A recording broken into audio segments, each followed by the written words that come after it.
untuk berhadir hari ini dalam kegiatan diseminasi modul 1.4 budaya positif. Oleh saya sendiri Rahma Agustina sebagai DDP Angkatan 8 dari TK Pembina Kecamatan Simpur, Hulu Sungai Selatan.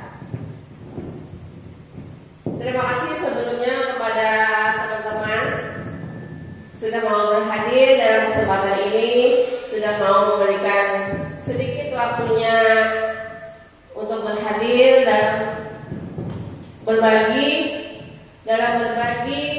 ilmu, berbagi kegiatan tentang budaya positif. Sebelumnya saya ingin bertanya dulu, saya ingin sharing dulu apa itu budaya positif. Silakan pada teman-teman memberikan tanggapannya. Ya, silakan kepada Ibu. Assalamualaikum warahmatullahi wabarakatuh. Terima kasih atas kesempatan yang diberikan. Kalau menurut saya, budaya positif itu adalah kebiasaan yang dijalani setiap hari itu yang berkaitan dengan hal-hal yang positif. Kalau misalkan kita terapkan kepada anak, ya kita menanamkan budaya-budaya tentang yang tentang hal-hal yang baik lah untuk anak, yang arah untuk pembentukan akhlak dan karakter yang menuju kebaikan. Namun itu karena hubungan dengan budaya itu biasanya terkait dengan kebiasaan yang sudah dijalani sejak dulu. Biasanya kalau menurut saya itu kebudayaan itu yang budaya itu. Untuk dari saya mungkin sampai itu aja. Kalau ada yang menambahkan silakan teman-teman. Terima kasih kepada Ibu Surya. Ada lagi teman-teman? Ada lagi? Ada lagi? Ada yang ingin menambahkan apa itu budaya positif untuk kita di sekolah? Kira-kira apa? Ibu tadi. Terima kasih. Seperti yang sudah disampaikan oleh Ibu Misliah tadi, budaya positif itu adalah suatu kebiasaan positif. Mungkin di sini saya cuma ingin menambahkan, saya setuju dengan budaya positif itu adalah kebiasaan yang baik untuk menunjang pertumbuhan dan perkembangan anak didik kita. Nah, budaya positif ini sendiri diciptakan atau disepakati oleh kita sebagai guru dengan siswa. Artinya hal-hal positif apa yang sama-sama ingin kita capai. Nah, dari situ kita akan membuat kegiatan-kegiatan yang kita sepakati kemudian untuk kita laksanakan secara terus-menerus di lembaga sekolah kita ini, atau misalnya di dalam kelas. Mungkin seperti itu. Terima kasih. Terima kasih atas paparannya.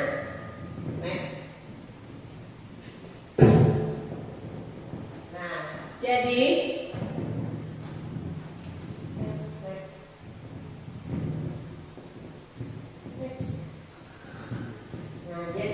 budaya positif itu adalah sama seperti disebutkan teman-teman tadi tentang hal-hal baik yang akan diberikan kepada anak didik, peserta didik, seperti yang disebutkan saat ini, tentang nilai dan keyakinan dan kebiasaan di sekolah yang berpihak pada murid agar murid dapat berkembang pada pribadi yang kritis. Maksudnya anak pun berpikir secara bernalar kritis, penuh hormat dan bertanggung jawab dalam melaksanakan tugasnya. Tujuan penerapan budaya positif di sekolah adalah menumbuhkan murid-murid menerapkan budaya positif dan bertanggung jawab sesuai profil belajar Pancasila. Seperti kita ketahui, profil belajar Pancasila semalam sudah kita jelaskan ada 6 pelajar Kopel Pancasila dan menciptakan suasana pembelajaran yang menyenangkan. Apakah kita dalam melaksanakan pembelajaran itu dapat menyenangkan anak didik? Seperti itu untuk budaya positif. Bagaimana cara kita untuk menyampaikan ke anak didik, peserta didik, memotivasi anak didik, bagaimana kemauannya saat kita memberikan pelajaran.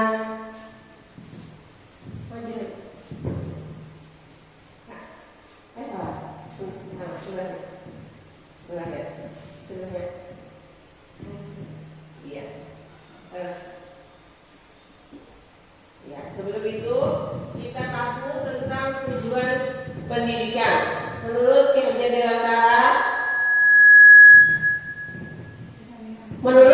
Dewantara, tujuan pendidikan itu adalah menuntun segala kekuatan yang ada pada anak itu agar mereka sebagai manusia dan anggota masyarakat dapat menciptakan keselamatan, kebahagiaan setinggi-tingginya.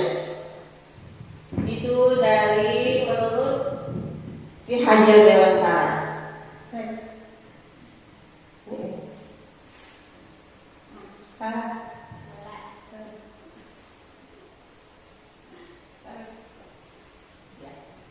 Di sini ada 6 konsep utama budaya positif. Yang pertama tentang perubahan paradigma belajar, yang kedua disiplin positif, yang ketiga motivasi perilaku manusia, yang keempat kebutuhan dasar manusia, dan yang kelima segitiga restitusi atau posisi kontrol, dan yang keenam keyakinan kelas. Saya ingin share lagi. Yang pertama tentang perubahan paradigma. Kira-kira apa di benak ibu-ibu atau teman-teman? Apa itu perubahan paradigma?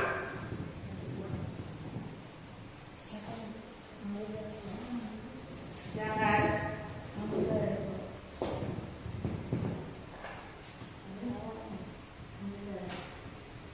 Mungkin perubahan paradigma belajar di sini adanya Kita bahas perubahan paradigma. cara belajar yang selama ini sudah kita jalankan. Nah, mungkin di beberapa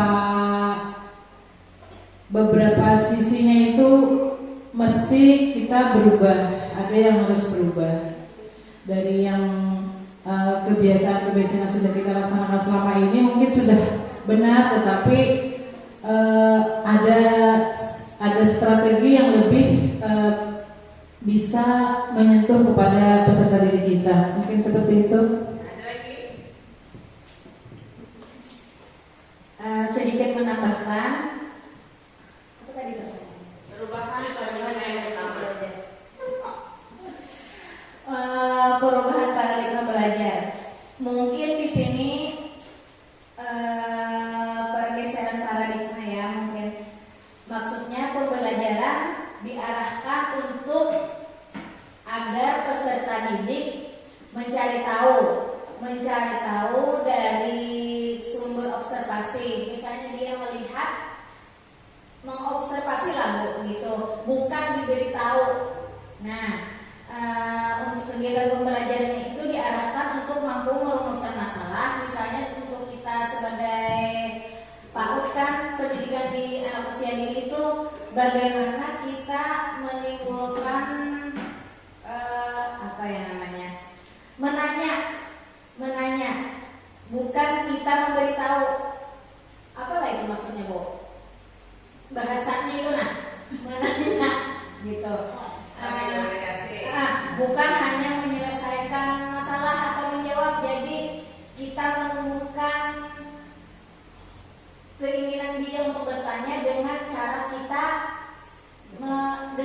dia mengobservasi, menilai, melihat sendiri dan menimbulkan rasa ingin bertanya dia, bukan kita yang memberitahu gitu Bu. Mungkin itu saja yang menurut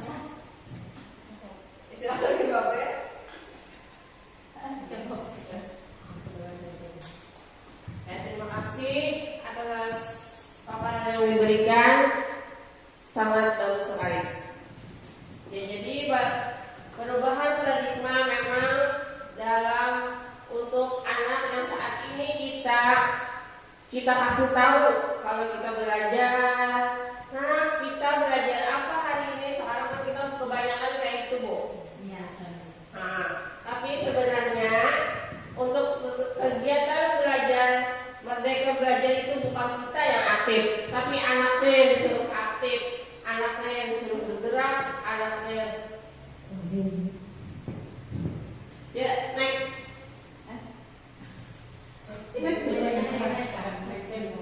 Nah, naik atas, naik. Ya, tanah atas. ya. Oke. Nah, paradigma adalah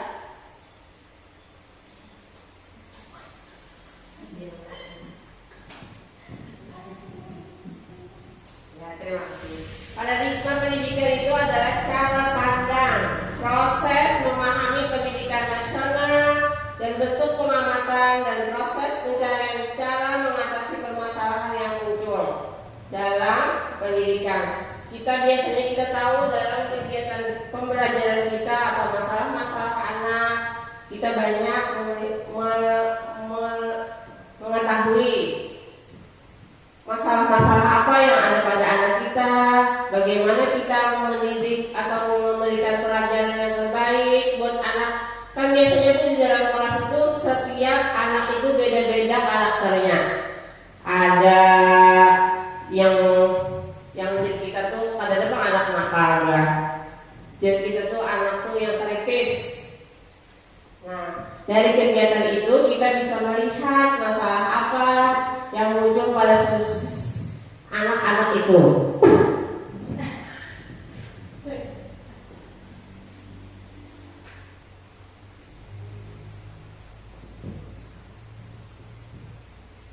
Untuk meluruskan beberapa konsepsi tentang kontrol guru mengontrol murid. Nah, yang pertama tadi tentang mengontrol murid, seperti saya jelaskan tadi, kita melihat kondisi murid. Naik.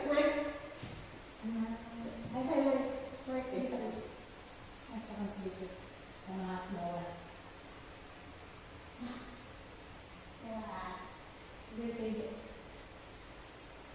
Sebenarnya.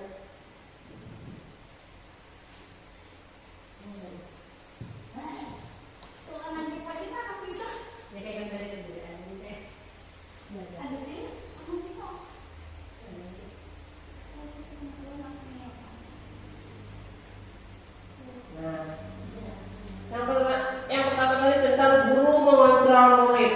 Terus yang kedua sudah saya jelaskan. Yang kedua tentang ilusi bahwa semua penguatan positif efektif dan bermanfaat.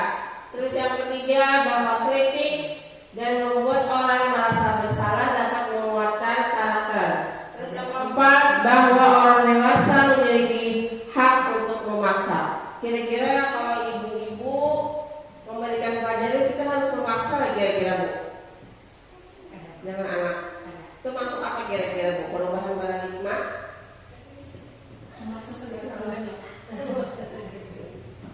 Tapi kebanyakan kita memaksa, ternyata itu, Bu, ternyata itu salah. Membuat anak itu tidak memiliki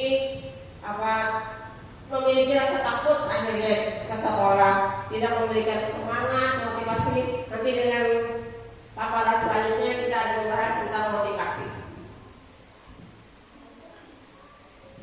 Perubahan paradigma, stimulus, respon, teori, konsep. Nah, di sini ada perbandingan antara stimulus, respon tentang dunia dan kontrol tentang dunia. Yang pertama, realitas adalah kebutuhan kita sesama. Berarti teorinya realitas adalah kebutuhan kita berbeda. Nah, itu yang dunia yang saat ini kita jalani. Yang kedua, semua orang melihat hal yang sama. Artinya menyamakan aja, aku takannya aja. Kita bahasa Inggris kita aja lah. Takannya aja, anak kok aja. Kayak kita aja kebiasaannya kalau bagaimana memberikan pelajaran yang terbaik buat anak. Biasanya kita untuk di dalam kelas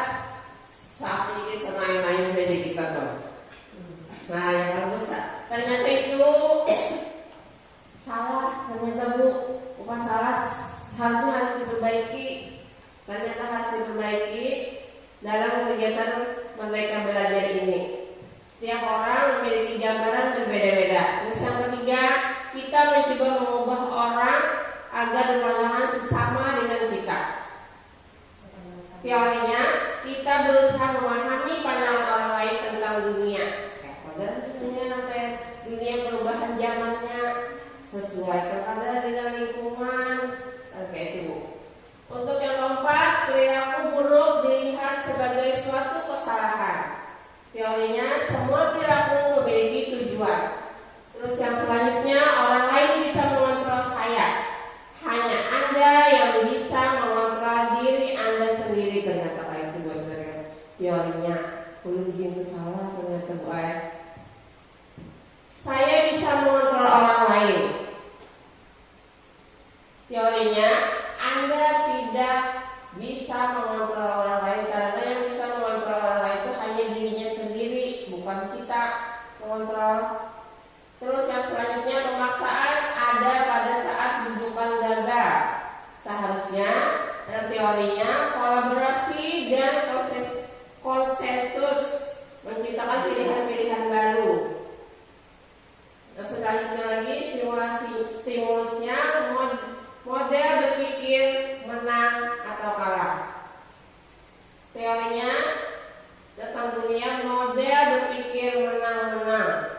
Artinya harus menang, harus berpikir positif tadi, Bu. Next, selanjutnya.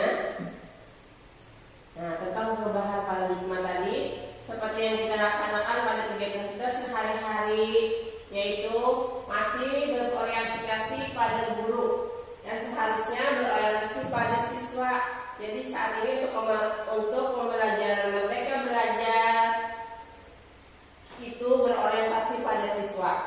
Yang kedua, tentang siswa sebagai objek belajar. Yang dulunya kita sebagai anak itu sebagai objek belajar, ternyata siswa sebagai subjek belajar. Terus yang ketiga, proses pembelajaran terjadi pada tempat dan waktu tertentu. Ternyata proses pembelajaran terjadi di mana saja. Artinya belajar itu bisa di mana saja. Kita anak itu lagi berkendara, bisa melihat huruf yang di jalan. Terus yang selanjutnya, tujuan utama menitik beratkan pada penguasaan materi pembelajaran. Yang dulunya seperti itu, seharusnya tujuan utama pada pembentukan tingkah laku yang lebih luas. Artinya bebas untuk sekarang, anak itu mau kayak apa aja, kita yang mengikuti anak. Artinya itu berpusat pada anak.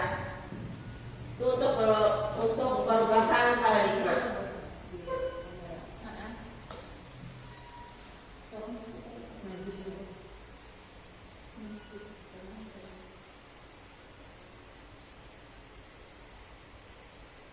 Tugas selanjutnya tentang disiplin positif. Apa kira-kira disiplin positif? Apa kira-kira disiplin positif?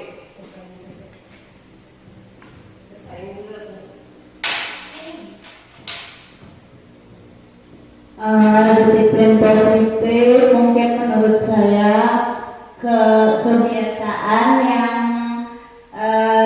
dilakukan, misalnya anak dari bangun pagi ya Bu ya, kita biasakan untuk dia kalau misalnya bangun pagi kita langsung mandi gitu kan, kebiasaan jangan pas anak bangun tidur mungkin nonton TV. Nah kan itu kan udah kebiasaan yang gak positif gitu Bu. Kemudian dari itu kan kemudian pakai baju, makan, nah langsung berangkat sekolah. Nah mungkin itu dari saya Bu ya, kalau ada teman yang ingin menambahkan silakan. Terima kasih Ibu April. Berarti itu untuk disiplin di rumah ya Bu ya. Untuk disiplin di rumah. Kalau disiplin di sekolah ada yang menambahkan?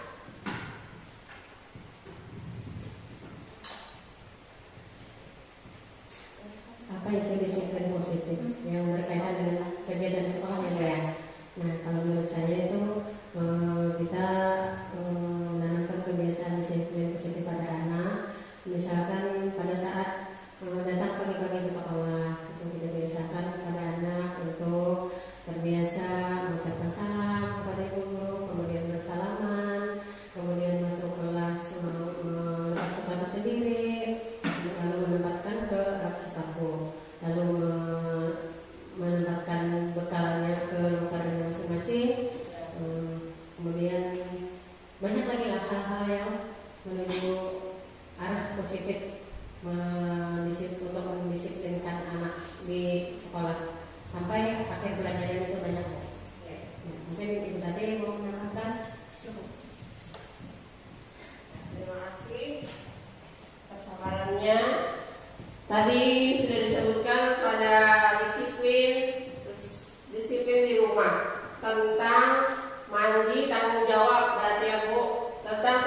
Disiplin positif itu sendiri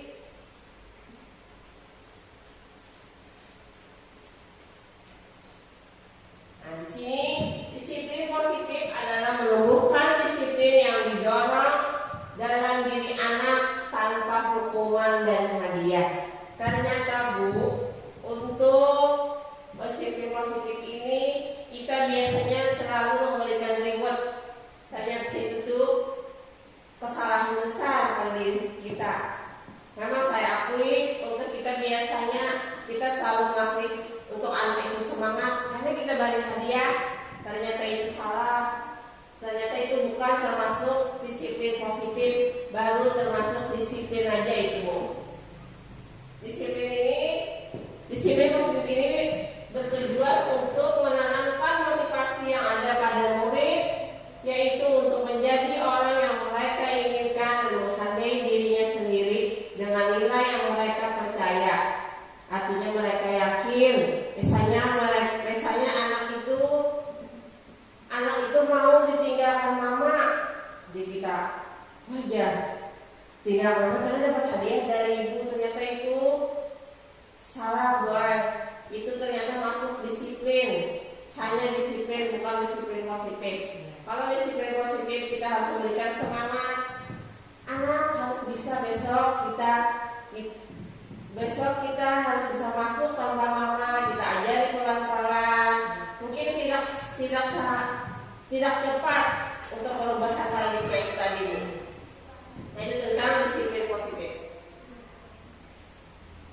Nah, yang sudah disebutkan Ibu tadi, disiplin yang diterapkan di sekolah. Yang pertama, masuk tepat waktu.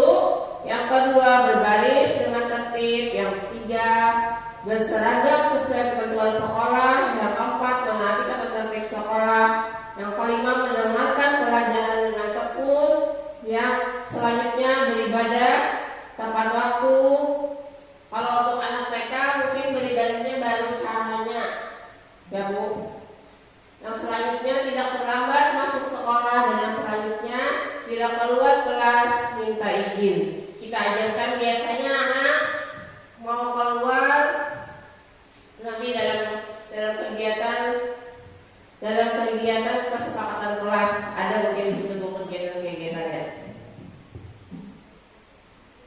Nah, di sini sudah disebutkan tentang perbedaan disiplin dan disiplin positif.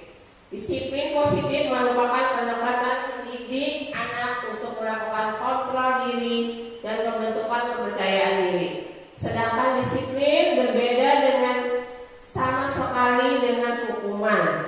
Meskipun disiplin sering diterapkan dengan menggunakan teknik hukuman. Artinya bukan yang kayak memberikan reward itu ternyata masuk hukuman. Nah, kita masuk dengan kegiatan ketiga, konsep ketiga, yaitu motivasi perilaku manusia. Saya lagi, apa itu motivasi perilaku manusia?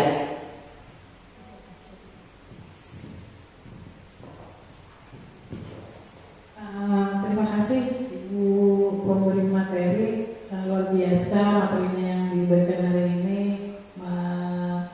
membuat pemikiran sampai yang ini. Itu banyak hal baru yang kami terima, saya pribadi khususnya. Nah, untuk motivasi perilaku manusia ini sendiri, mungkin menurut pemikiran saya secara awam, motivasi itu satu dorongan ataupun entah itu dari luar ataupun dari dalam diri pribadi. Kemudian perilaku itu adalah tindakan yang dilakukan oleh kita seorang manusia. Nah, jadi mungkin nanti setelah ini mungkin Bu Rahma menjelaskan apa itu motivasi perilaku. Yang saya pikir adalah ini perilaku yang muncul baik melalui dari dalam diri sendiri maupun dari dorongan dari luar yang membuat satu terjadinya suatu tindakan yang dilakukan baik itu positif ataupun negatif. Mungkin demikian. Terima kasih. Ada lagi? Terima kasih. Sangat bagus sekali paparan yang diberikan oleh Ibu Hatati tentang motivasi perilaku manusia. Perilaku manusia kita tahu motivasi itu adalah semangat, keinginan.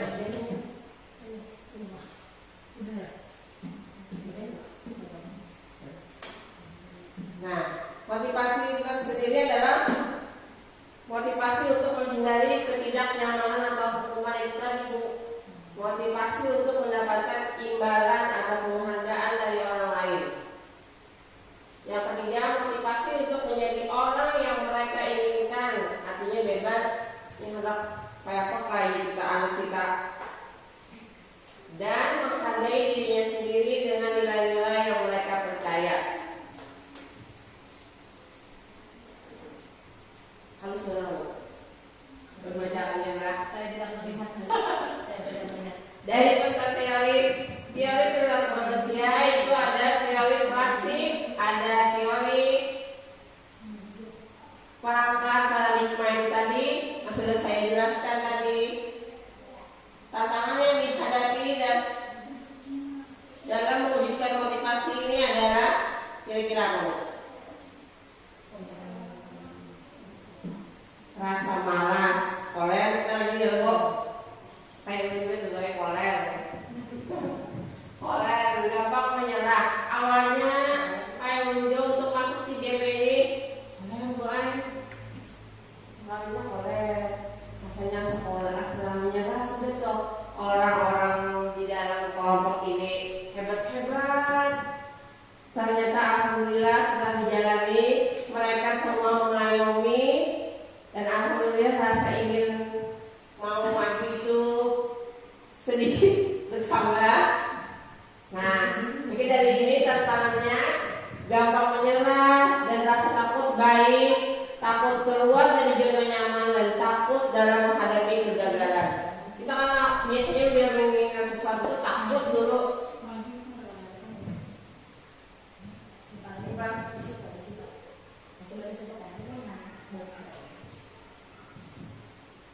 Dalam menghadapi kegagalan, biasanya kita kalau menginginkan sesuatu pasti harus berpikir dulu ya Bu, kayak apa aja kita kena kegagal.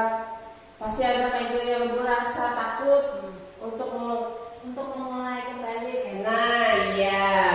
Memulai segala sesuatu. Aduh. Trauma. Ya. Nah, trauma dari kegagalan ya.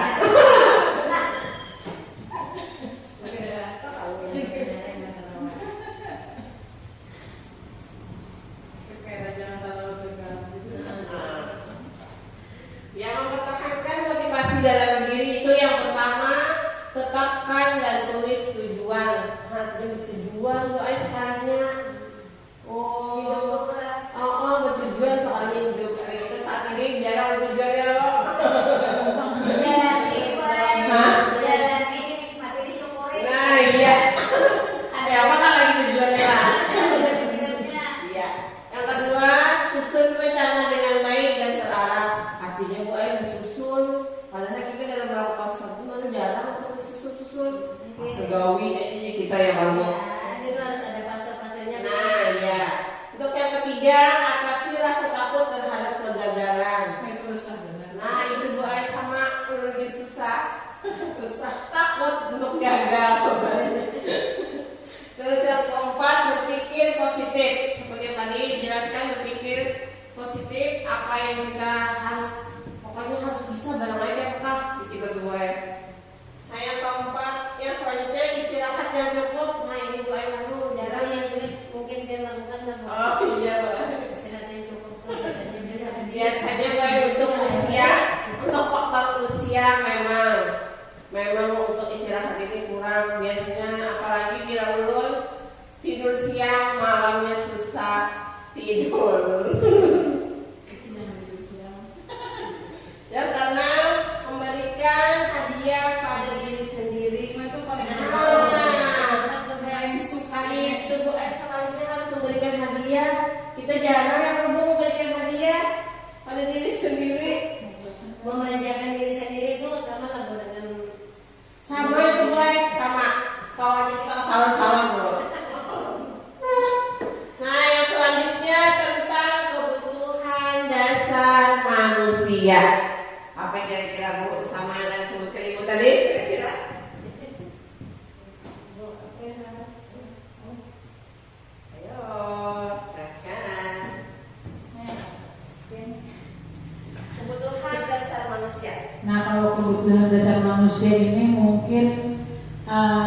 hal-hal yang harus dipenuhi atau hak-hak yang bisa kita terima sebagai manusia. Misalnya contohnya seperti aku, ibu perlu perlu diakui, perlu keberadaan,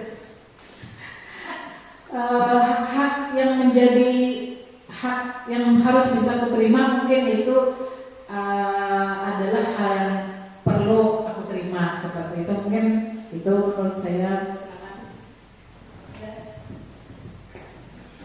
Kalau dari ulun mungkin kebutuhan dasar manusia itu makan,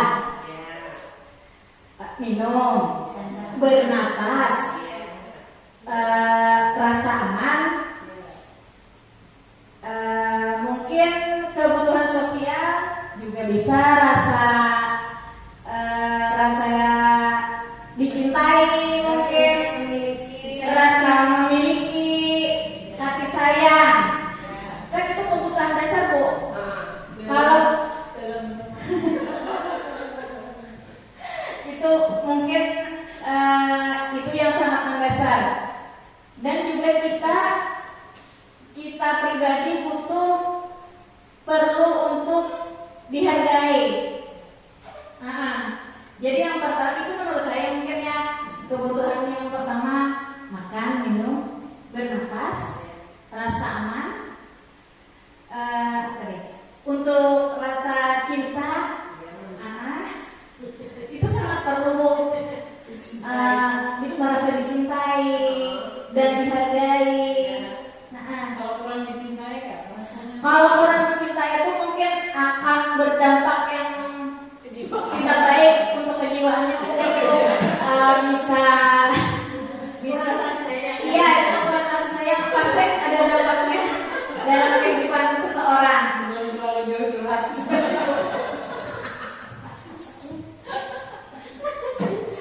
Ya, terima kasih atas amalannya, bagus sekali. Tentang kebutuhan dasar manusia. Kebutuhan dasar manusia itu yang pertama adalah kebutuhan fisiologis, ya. Yang jadi rumahnya tadi seperti bisa makan, minum. Nah, itu masuk kebutuhan fisiologis. Terus kebutuhan keamanan, kita merasa aman, terjaga. Cinta, iya. Kebutuhan manusia itu dicintai. Kita kalau bukan dicintai. Ya, harga diri dan aktualisasi diri. Nah, faktor yang memenuhi kebutuhan itu adalah kondisi alam. Kondisi alam kita, keadaan kita di lingkungan apa. Alam memiliki peran yang mempengaruhi faktor kebutuhan manusia. Terus yang selanjutnya faktor kepercayaan agama yang dianut. Terus yang selanjutnya adat istiadat, pekerjaan atau profesi, tingkat peradaban, faktor umur, ternyata ya juga faktor tingkat kepuasan. Puas untuk melakukan sesuatu yang positif, bukan negatif. Puas dalam hal pencapaian sebulan, Ya. mencapai sesuatu Ya. yang didamba, jadi puas. Betul. Itu yang positif, yang mengarah ke positif. Faktor dari hobi atau kegemaran, seperti kita hobi untuk misalnya naik sepeda, jalan-jalan. Nah, buku. Bukan tidak adanya percaya diri. Cemas. Ada lagi kira-kira buat dia di sini kayaknya. Ada mulai. Oh, ada. Belum mulai. Terus dan lebih kamu tanya. Sama kalau ulun buat tidak percaya diri. Kalau ulun jalan tampil di depan orang-orang banyak. Tapi akhirnya ya. Dan putus asa. Nah, dari sini yang putus asa. Ada bang. Jangan,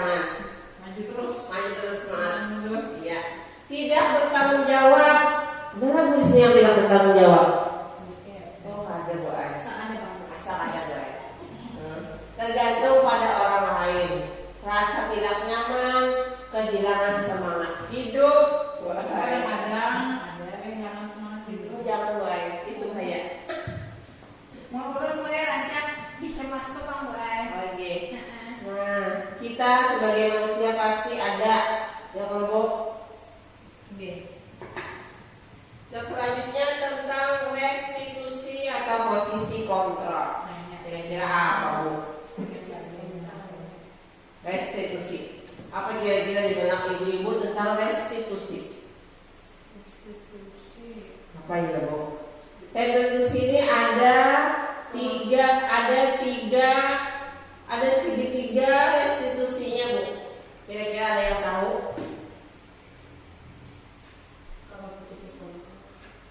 Nah, restitusi itu adalah sebuah cara menanamkan disiplin positif itu tadi. Cara kita apa? Kita caranya menanamkan disiplin untuk anak. Restitusi itu bukan untuk menebus kesalahan, namun untuk belajar dari kesalahan. Belajar dari pengalaman lah berarti. Nah, iya. Misalnya kita sudah menjalani sesuatu dengan kegagalan atau kesalahan, Ya. berarti dalam tahap selanjutnya kita belajar dari kesalahan tersebut untuk memperbaiki ke arah yang lebih baik. Iya, betul. Terima kasih atas paparannya. Ya, berarti itu tentang disiplin positif yang artinya yang tadinya kita merasa aja melakukan ini salah aja. Jadi seharusnya kita tuh sadar, menyadari, belajar tentang kesalahan. Oh, sekalinya seharusnya kayak inilah. Jadi kita lagi kayak tidak kelompok. Nah, jadi tujuan itu untuk memperbaiki hubungan. Nah, hubungan untuk mengubah orang yang gagal tadi karena telah berbuat kesalahan menjadi orang yang sukses. Artinya dia berani buat sukses, akhirnya kalau lagi merasa salah, merasa percaya diri jadinya.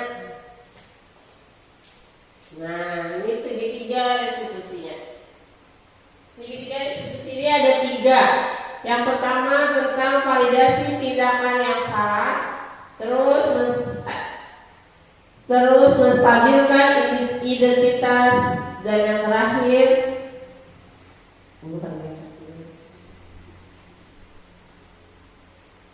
hidupkan menyatakan keyakinan. Artinya kita yakin misalnya di kelas memiliki kesepakatan kelas. Nanti ada tentang kesepakatan kelas. Ini pas banget jadi kita buat dalam kita tahun ajaran baru, kita seharusnya melakukan kesepakatan kelas terlebih dahulu untuk anak bisa bertanggung jawab tentang apa yang dia lakukan. Nanti ada terakhir ada penjelasannya. Saya jelaskan tentang segitiga institusi dulu. Yang pertama tadi tentang menstabilkan identitas. Di situ setiap orang pasti pernah melakukan kesalahan. Ada nggak kira-kira yang tadi salah? Boleh ada kita yang tidak akan salah. Pasti salah. Malaikat saya bukan Ya kalau begini masih salah. Kamu bukan satu-satunya yang perlu melakukan itu. Terus yang kedua tentang validasi tindakan yang salah. Kamu tentu punya alasan mengapa melakukan itu. Itu pertanyaan kita lagi buat ke anak-anak. Terus yang ketiga tentang keyakinan kelas, apa yang telah kita sepakati. Kamu ingin menjadi apa, seperti apa. kalau kayak kami tadi Bu berjanji dengan murid tadi lah, Ya. membuat aturan supaya mulai kegiatan di pembelajaran minggu depan itu kami sepakati untuk tidak untuk semuanya membawa bekal sendiri. Ya. Kemudian kami sepakati untuk membawa bekalnya itu dari rumah.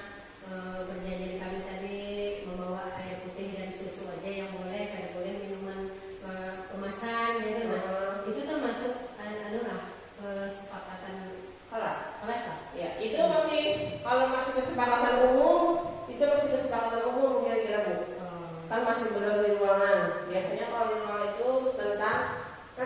saya jelaskan lagi terakhir ada. Ini saya jelaskan dulu tentang restitusi segitiga restitusi. Pada dasarnya segitiga restitusi itu adalah langkah pertama untuk menstabilkan identitas. Artinya tadi menstabilkan identitas bagian mengubah orang yang gagal, yang awalnya gagal karena berbuat salah akhirnya menjadi sukses. Seperti pernyataan yang ini, saya pernah melakukan hal yang sama dengannya. Ketika seorang dalam kondisi emosional, maka otak tidak mampu berpikir rasional. Jujur Bu, kalau kamu berpikir, kondisi ini sangat tepat kita gunakan untuk menstabilkan identitas. Terus yang kedua, memvalidasi tindakan yang salah, artinya menyadari. Pada langkah kedua ini, memahami kebutuhan dasar mendasari tindakan murid kita. Masuk seperti yang saya jelaskan di sebelumnya tentang teori kontrol, itu dimana tindakan pasti memiliki tujuan dari awalnya.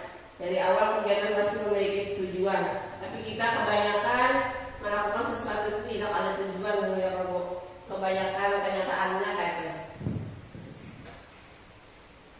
Seperti dulu toh. Terus yang ketiga yaitu menanyakan keyakinan kelas. Langkah ini dilakukan maka anak siap untuk dikaitkan dengan nilai-nilai kebajikan yang dia percaya. Seperti disiplin itu masuk nilai kebajikan. Nah, posisi kontrol itu sendiri adalah selanjutnya posisi kontrol. Ternyata posisi kontrol itu adalah pemantau atau monitor atau mengawasi setiap langkah laku siswa saat di sekolah berdasarkan ketentuan atau peraturan yang berlaku. Guru di posisi ini bertindak sesuai aturan dan kesepakatan yang ada. Kesepakatan itu ada dua. Berarti kesepakatan di sekolah sama kesepakatan di dalam kelas.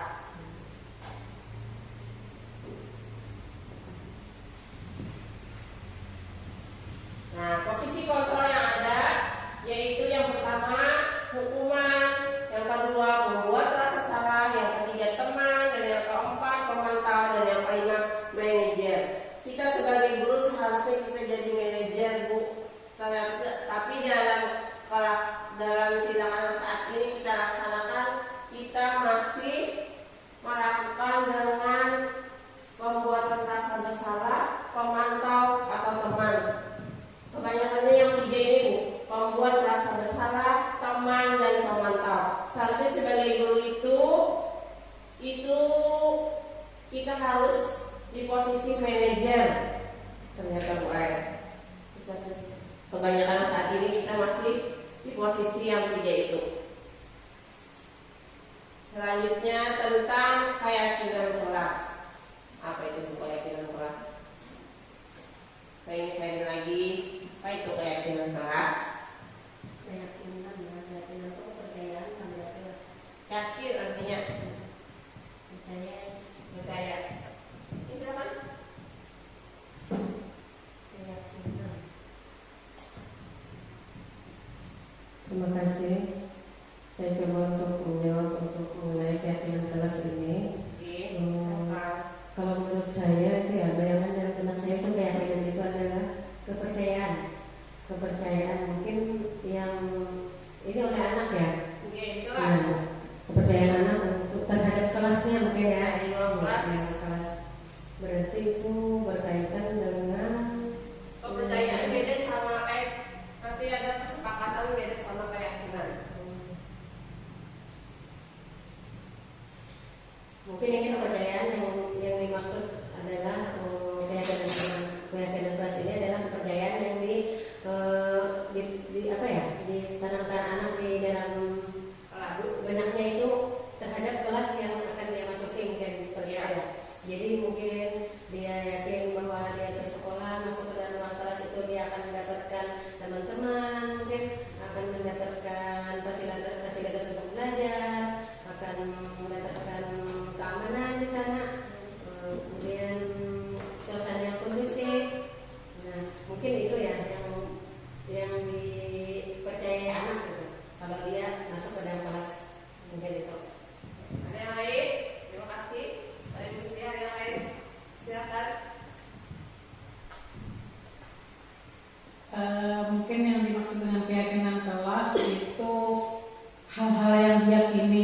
yang diyakini seperti yang sampaikan Ibu Misi tadi, yang dipercaya.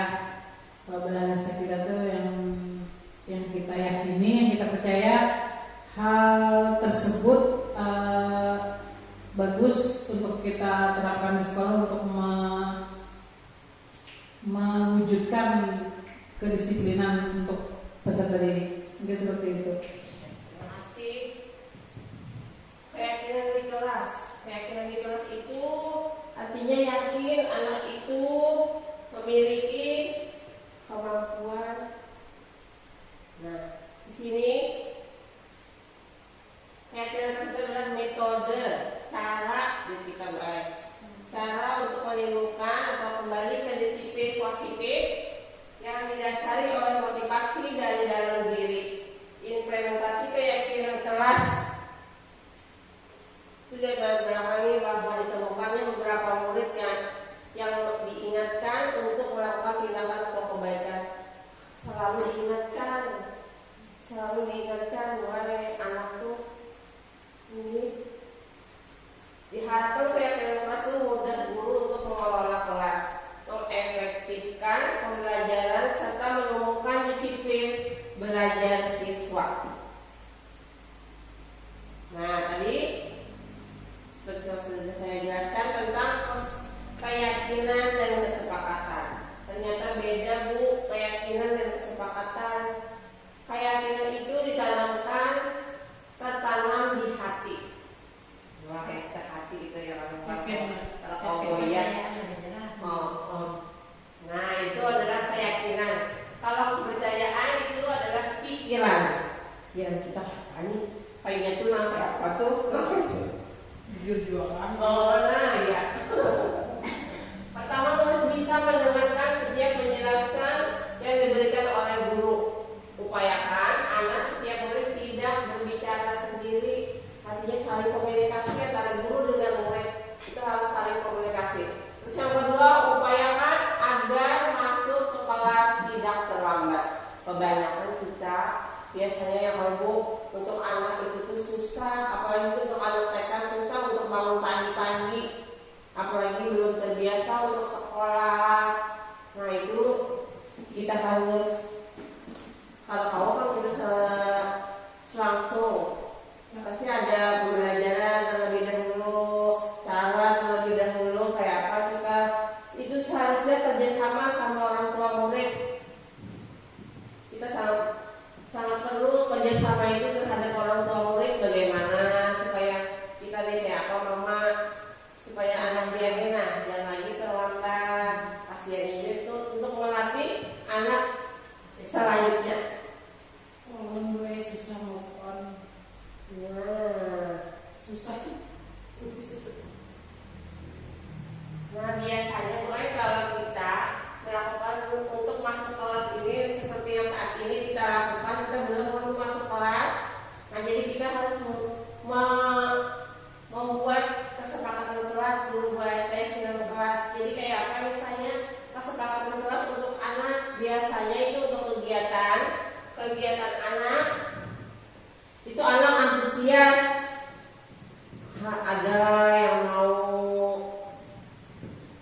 Ada yang tentang disiplinnya kayak apa, tetapi harus mencakup semua ini Bu. Yang pertama tentang kedisiplinan, tentang bekerja, tentang hormat terhadap guru, sikapnya itu kayak apa, jangan supaya bagus terhadap guru. Biasanya kita kebanyakan melawan guru nih, mau bulut jadi kita ya kan Bu. Untuk di daerah kita yang tadi seperti saya paparkan sebelumnya tentang kodrat zaman. Nah di kodrat zaman itu kita melihat di lingkungan kita bagaimana kita memberikan pendidikan yang sesuai dengan lingkungan, bagaimana kita memaparkan penjelasannya, cara kita membimbing anak itu, memberitahu. Nah di sini ada Bu. Jadi anak itu merasa senang melakukan tugas, anak itu saling bisa menghargai, memiliki rasa aman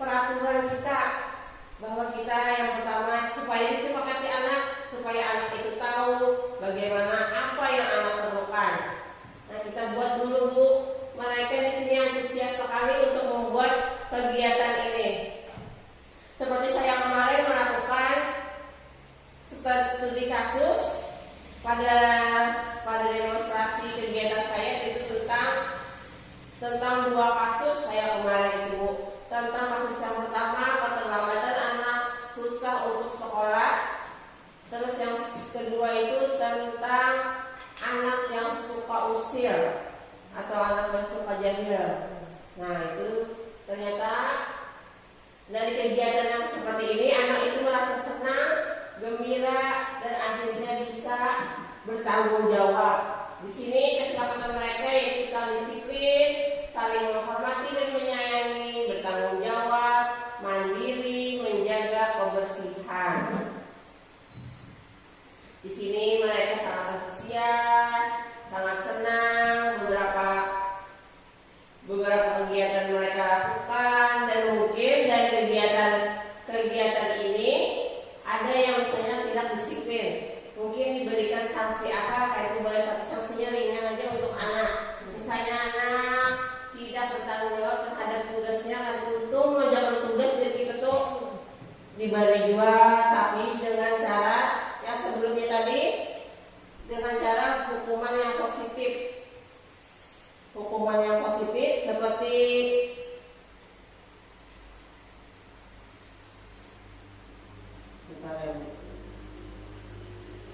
memberikan motivasi anak supaya anak itu bisa dan merasa aman. Memberikan penghargaan dan kenyamanan dari kenyamanan atau hukuman. Sekali anak itu jangan pasti diberi hukuman. Kita biasanya untuk kegiatan kita posisi kontrol itu, dalam kegiatan posisi kontrol biasanya kita melakukan hukuman. Seperti untuk di sekolah-sekolah SMA atau sekolah-sekolah yang tinggi dari kita itu biasanya dapat hukuman, dapat skor-skor. Tapi untuk anak TK tidak ada untuk yang kegiatan seperti itu. Tapi kalau untuk anak TK paling apa kira-kira untuk sekolah ini? Mungkin kalau kita kebiasaan di TK lah, paling sanksi sosial mungkin misalnya dia usil dengan teman, mungkin sanksi sosialnya dia tidak ditemani oleh temannya. Gimana cara kita itu? Teman-temannya takut pada berteman dengan dia. Kalau misalnya dia suka usil kan, nah itu mungkin sanksi sosial aja yang didapat. Oh iya. Apalagi ada lagi sanksi sosial kira-kira? Itu tadi tentang peringatan, ya benar. Itu masuk tentang peringatan, bagaimana anak itu nanti ke depannya gimana, kelanjutannya untuk besok gimana. Ada lagi? Terima kasih. Bagaimana Ibu April? Ya, cukup.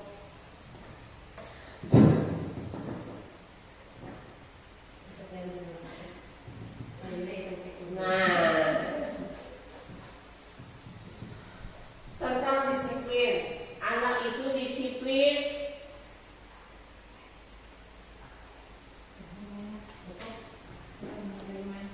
Ada yang sudah mengerti semua? Setelah kesepakatan kelas? Ya. Jadi Bu, untuk kesepakatan kelas, kita sebagai guru membiarkan anak untuk mengeluarkan pendapatnya. Biasanya untuk anak-anak kelas B itu sudah mampu untuk mengeluarkan pendapat. Kita hari ini ada apa? Cuman kita sebagai guru yang menyimpulkan, Bu supaya jangan, biasanya itu ya Bu ya, supaya jangan terlambat. Itu kan kalau terlambat itu masuk kedisiplinan. Kita bisa buat seperti membuat hiasan dinding untuk kesepakatan kelas seperti mereka ini. Kita bisa tampilkan foto-foto mereka, jadi mereka tahu mereka antusias untuk mengikuti kegiatan ini. Ini seperti yang dicontohkan pada gambar ini, mereka sangat senang. Dan ada, kalau untuk sekolah yang dasar itu kan ada ketua kelasnya. Tapi kalau untuk kegiatan kita, untuk TK itu tidak ada kan Bu, tidak ada. Jadi dengan kesepakatan kelas ini, anak itu sama-sama bisa mengontrol teman-temannya. Oh, kalau dari kesepakatan kelas tadi kita harus disiplin.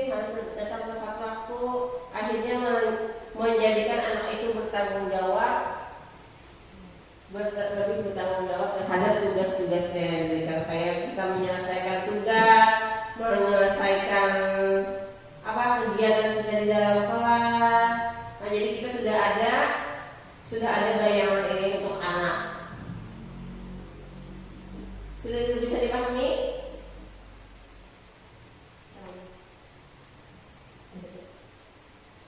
Nah, ya ampun. Bergerak mulai, harusnya bergerak mulai.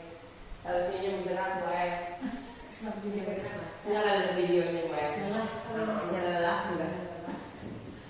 Demikian paparan dari saya. Wabillahi taufiq wal hidayah. Assalamualaikum warahmatullahi wabarakatuh. Semoga bisa berguna untuk di sekolah.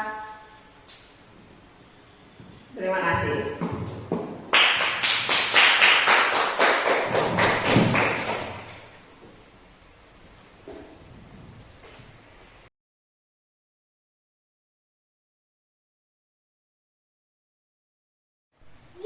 Assalamualaikum warahmatullahi wabarakatuh.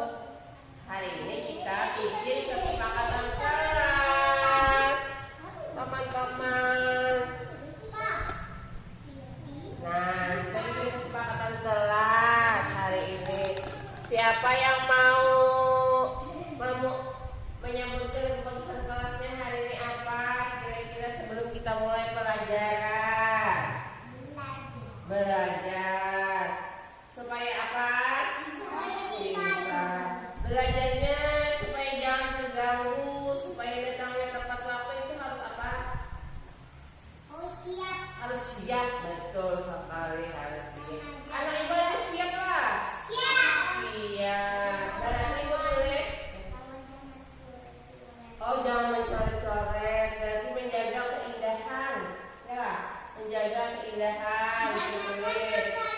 Kesepakatan kelasnya berarti disiplin. Disiplin.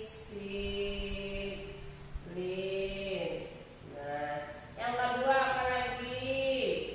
Menjaga kebersihan. Menjaga kebersihan.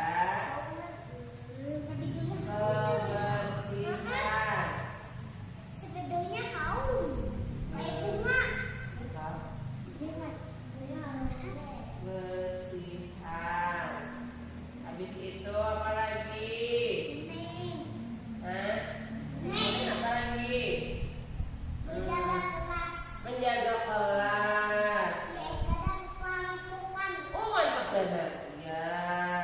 Apa lagi? Oh, biar sapinya pada masuk kelas. Kalau sapinya hanya ikut sekolah.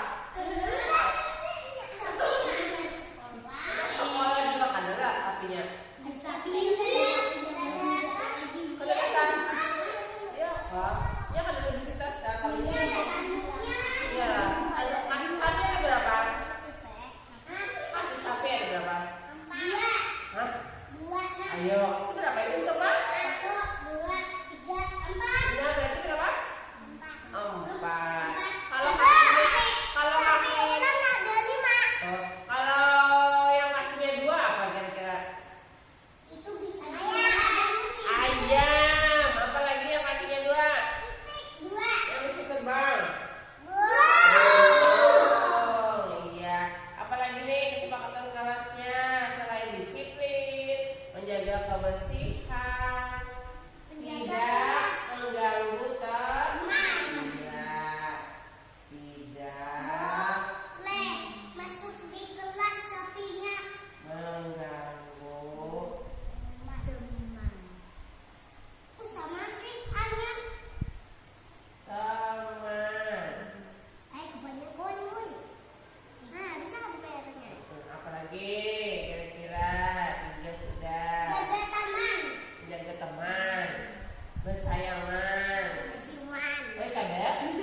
Tunggu.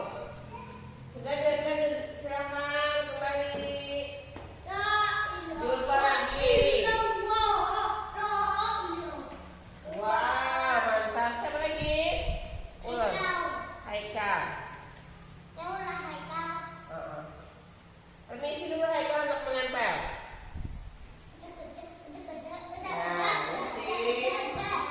Oh sudah. Tunggulah, sudah Haikal. Ayo, Paspa, ayo. Pon. Sek. Sek. Sudah. Ya, mantap, Abu banget. Ya.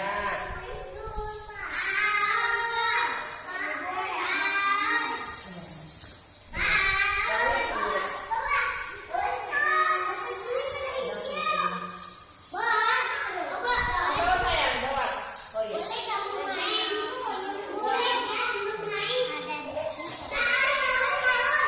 Ya, mantap. Sayang kira-kira ibu sebaliknya kada? Tempelannya nih. Kira-kira nih. Kira-kira pas kan ada? Tempelannya nih. Ya benar kan ya Pak? Silakan Lala. Terbalik.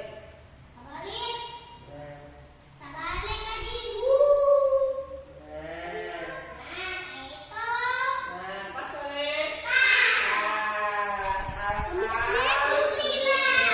Yang pertama tadi pembawaannya yang ibu nih sayang sendiri. Oh mantap. Bilang teman-teman, sayang teman-teman. Iya. Yang paling tua, yang ketiga terbalik ke bawah.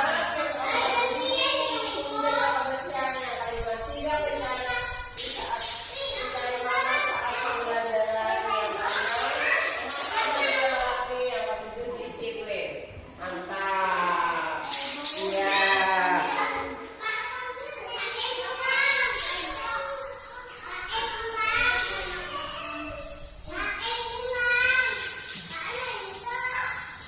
Demikian kesepakatan yang kita buat. Terima kasih.